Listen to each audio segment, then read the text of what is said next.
كنا لنهتدي لولا أن هدانا الله اللهم صل على محمد وعلى آله وأصحابه أجمعين أما بعد السلام عليكم ورحمة الله وبركاته. Құрметті мұсылман қауым, баршамызға қасиетті Рамазан айы мүбәрәк болып, Рамазан айында жасап жатқан құлшылық ибадаттарымыз, ұстап жатқан оразамыз, жаратқан Раббымыздың құзырында қабыл болсын иншалла.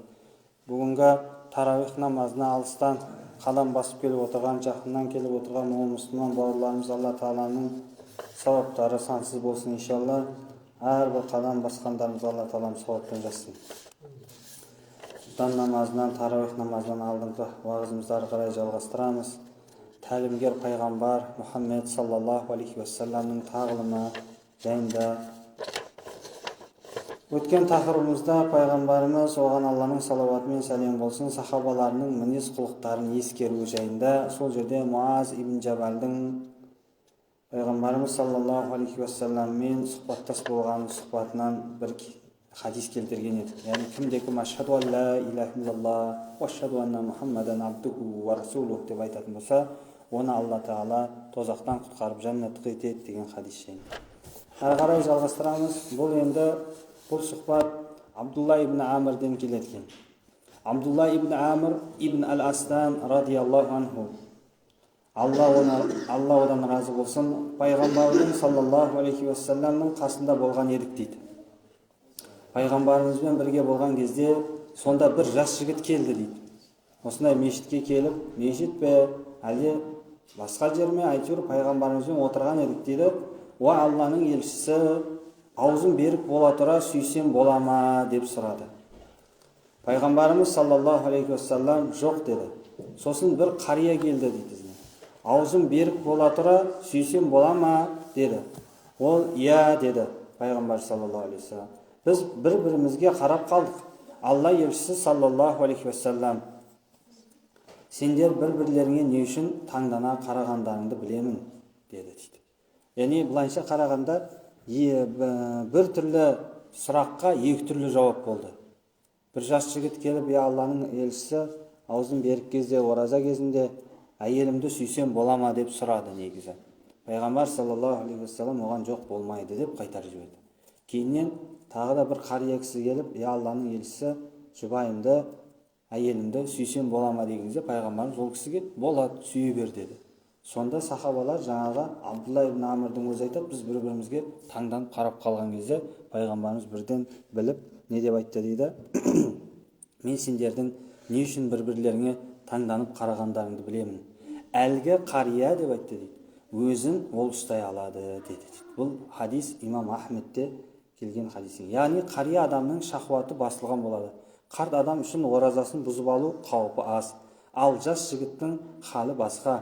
Жас адамның шахуаты өте күшті. Шахуаттың әсерімен оразаның бұзылуы қаупі бар.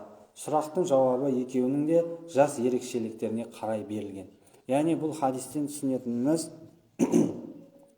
дінімізде адамдардың жағдайы ескеріледі екен. Жасының ерекшелігі, оның бойындағы күшіне қарай да өзгеріп тұрады екен. Яғни үкімдер. Кейбір үкімдер бар, жасқа да қариге де бәріне бірдей үкім бар. Кейбір үкімдер бар, жасқа бөлек, үлкенге бөлек сияқты. Дәл осы оразадағы мынау әйелін сүю мәселесі жайында. Тағы да бұдан түсінетініміз не? Бұл жерде негізінен әйелін сүю оразаны бұзбайды екен негізінен. Бірақ бұл жерде неге қайтарды пайғамбар саллаллаху алейхи уассалам? Ол ары қарай күшейіп кететін болса, қарым-қатынасқа шейін барып қалатын болса, онда ол ораза бұзылып кетеді. Және ондай бұзылған оразаның кәфараты болады. Кәфарат дегені Рамазан айы таусылғаннан кейін бір бұзған оразасына тоқтамай, үздіксіз 2 ай ораза ұстап беру керек болады. 60 күн. Бұлайынша айтқанда 61 күн ораза ұстайды. Біріншісі қазасы, қалған 60-ы кәпараты. Сонда 61 күн ораза ұстап беру керек болады. Кімде-кім ораза айында біле тұра әйелмен қарым-қатынас жасап қойса, яғни қарым-қатынас төсек қатынасын жасап қойса. Дәл сол сияқты немесе әдейі ешқандай себепсіз аузын ашып жіберсе. Енді ары қарай жалғастырсақ, Абдулла ибн Амр деген сахаба айтып жатыр, одан Алла разы болсын, бір ер адам дейді, пайғамбарымыз саллаллаху алейхи уассаламға келіп жорыққа шығуға рұқсат сұрайды. Пайғамбарымыз ата анаң тірі ме деді. Ол иә деді. Пайғамбарымыз саллаллаху алейхи уассалам онда күшіңді екеуін жақсылыққа бөлу үшін жұмса деді. Бұл хадис имам Бұхари мен имам Муслимде келген. Яғни бұл хадис қандай хадис екен? Иншалла бұл сахих муттафақун алейх болған хадис. Яғни екі үлкен имамымызда бір ауыздан келіскен сахихтығына. Яғни егер ата анаң тірі болса, күшіңді екеуіне жақсылық жасау үшін жұмса, бұл амалың дұшпанмен соғысып жорыққа шығуыңмен тең болады деген мағынада. Қазіргі күнде өкінішке орай осы хадистердің контексттерін, кесілген хадистерді қысқа нұсқаларын кесіп алып, не бір секталар, топтар, кері ағымдар өзінің тек қана жеке пайдасына пайдаландыру үшін жастарды, қауымдарды адастырып, пайғамбарымыздың, имам Муслимнің, имам Бұхаридің сахих хадистерінен кесіп алып, контексттерді кесіп алып, тек қана мына жерін қойып, хадистің шархын қоймай, адамдарды адастыруда. Жаңағыдай ойбай, сен мұсылмансың ба? Мұсылманға көмектесу керек. Мұсылманға көмектесу керек. Ар жақта қиналып жатыр, сен мына жақта тәтті тамақ жеп жатсың, ана жерде өйтіп жатыр, бүйтіп жатыр, кел, соғысып ашуымыз керекпіз. Басшылардың бәрі тағут болып кетті. Тағутқа қызмет қылып жатсың, сен тағуттың қол астындасың, ол жақтан шық, босат, сен жихад бол, сен шахид болуың керексің, өйтуің керексің, бүйтуің керексің деп пайғамбарымыздың хадистерін айтып, Құранның аяттарын айтып, үкімі жойылған аяттарды айтып, соғыстың кезінде айтылатын аяттарды айтып, жалпы я болмаса халифаттық орнап тұрған кезде айтылатын үкімдерді айтып, жастарды адастырып алып кетіп жатыр. Үйде әке шешем бар ғой, әке шешең намаз оқи ма? Оқымаймын. Болды, ауыз билля, оларға қызмет жасамай қой. Олар адамның қатарында кірмейді, мұсылманның қатарында жүрмейді, олардың сөзі саған өтпейді. Саған пайғамбар саллаллаху алейхи уассаламның сөзі тұрған кезде басқа ешкімнің сөз болмайды саған деп, жаңа жастарды адастырып, ер кісілер ғой, ештеңе емес, қыз балдарды адастырып жатыр. Енді орамалға келіп, намазды үйреніп жатқан қыздарға сен жихад жасауың керексің, жихад жасаушыларға өзіңді бағыштауың керексің деп, Құдай сақтасын, 16-17 жасқа енді толмаған қыздарымыз жаңағыдай көрінгеннің астына кетіп жатыр. Жихад болам деп, өтем бүйтем деп, күйеу әйел болам, әстем деп, былайша айтқанда сыйлықтан сыйлыққа, қолдан қолға өтіп кетіп жатыр. Оның барлығы неден? Әке шешенің разылығын алмай, әке шешесін тыңдамауда. Ал пайғамбар саллаллаху алейхи уассалам мына хадисте байқасаңыздар, әке шешең мұсылман ба деп сұраған жоқ, әке шешең намаз оқи ма деп сұраған жоқ, әке шешең тірі ма деді. Иә, тірі деген кезде күшіңді сол әке шешеңнің разылығын алуға жұмса деді.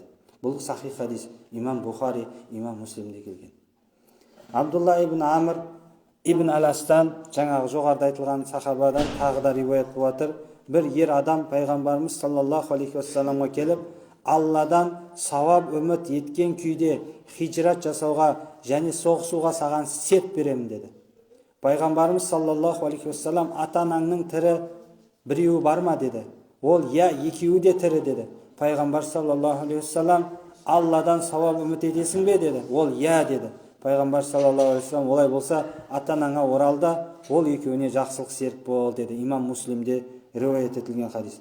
Дәл осы хадисті, дәл жаңа жерін кесіп алып, ойбай, хижрат кімде кім Алла және оның расулына хижрат етсе, ол хижрат етті, оған жаннат болады, оған басқа болады, мынау болады, ол тозақтан құтылады, хор қыздар 70 мың хор қызды күтіп алады, өтеді бүйтеді деген хадистерді алып алып, хижратқа шақырады. Мынау Құдай сақтасын, егелге, Даишке шақырады. Кел, мына жақта мұсылмандар қиналып жатыр, қырылып жатыр, көмектес, хижрат жаса. Сен шайтанның әлемінде өмір сүріп жатсың. Біздерге таза мұсылманға, пайғамбардың үмметіне кел деп алады да, қолына келгеннен кейін сол жақтан барып келген адамдардың өзі айтып жатыр. Мына жерде білесіздер, мына Жусан деген операциямен альхамдулилля көптеген қыз келіншектеріміз аман есен елге оралып келді. Сол қыз келіншектердің өзі айтып жатыр, альхамдулилля Қазақстанның азаматшасы болғаныма дейді. Себебі дейді, мына көршілес басқа мемлекеттің қыздары, келіншектер біздерге келіп жалынып жатыр дейді. Сендерге самолет келді ма деп таң қалады дейді. Самолетпен келіп алып кеткен, ойлаңыздаршы. басқа жерде құл күң болып кеткен ана жерде. Біздерді де айтыңызшы, өтірік болса да айтыңызшы, бізбен бірге келген Қазақстанның азаматшасы деп айтыңызшы, паспорттарын жоғалтып алған деп. Жалынып жатыр дейді. Біз сол кезде қуандық дейді, альхамдулилля, осындай Қазақстан деген елдің қандай сондай Қазақстандай отанымызды сатып осы жерге келдік. Кейін түсінген ғой, ол жерге бардық дейді. Күйеулерімізге қолына автомат пистолет берді де шығарып жіберді, күйеуіміз қайтып көрген жоқпыз содан дейді. Содан кейін біздерді алды да дейді, бір лагерь сияқты жерге апарып тастады дейді. 80 әйел дейді. Бала шағамыз қолымызда дейді. Күн көргің келсең бүйтіп келеді да бір сақалынандай балаға кесілген мынау деп айтады, 4-еуін таңдайды алып кетеді дейді. Сонда біз бармаймыз, күйеуіміз бар, күйеулерің Алла жолында шахид болды деп айтады дейді. Түрмеден сұхбаттан ал, ютубта бар, көрсеңіздер болады, жағаңызды ұстайсыз. Сондай адасқан дінді өзіне бұрмалап алып, сондай күн көргің келсе, міне осыған сен жаңа 4-ші, 3-ші әйелі бол. Сөйтесің де бала шағаң күн көргің келсе көр, болмаса осы лагерде қал. Әкеліп берсе жейсің, жоқ болса сабы ораза ұстайсың деген. Сол келген кезде біз қуанғанымыздан елге оралғанымызға альхамдулилля Қазақстанның азаматшасы болғанымызға деп жатыр. Яғни басқа жерлерден, тіпті Америкадан келген жоқ дейді, көмекке дейді. Американдық кейбір Американың азаматшалары да болды дейді, біздермен азаматтары дейді.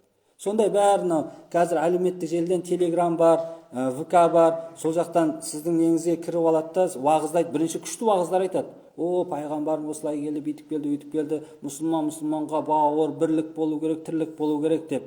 Таухидты айтып, бір Аллаға серік қоспау керек, кейін ақырын бұрады өзіне қарай.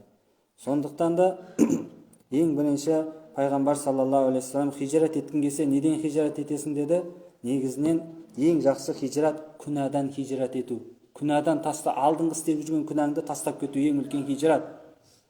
Ал енді күнәға қарсы тұру, жақсы көрген нәпсіңе қарсы күрес ең жақсы жихад, күрес. Бұл мына жоғарыда айтылған хадис, олай болса ата-анаңа орал да, ол екеуіне жақсы серік бол деген имам Муслимнің хадис, Сахихи Муслим 16-шы том 104-ші бетінде келген хадис екен. Міне осы жерден иншалла уағызымызды қорытындылап, құптан намазымызға кірісейік. Ахир дауан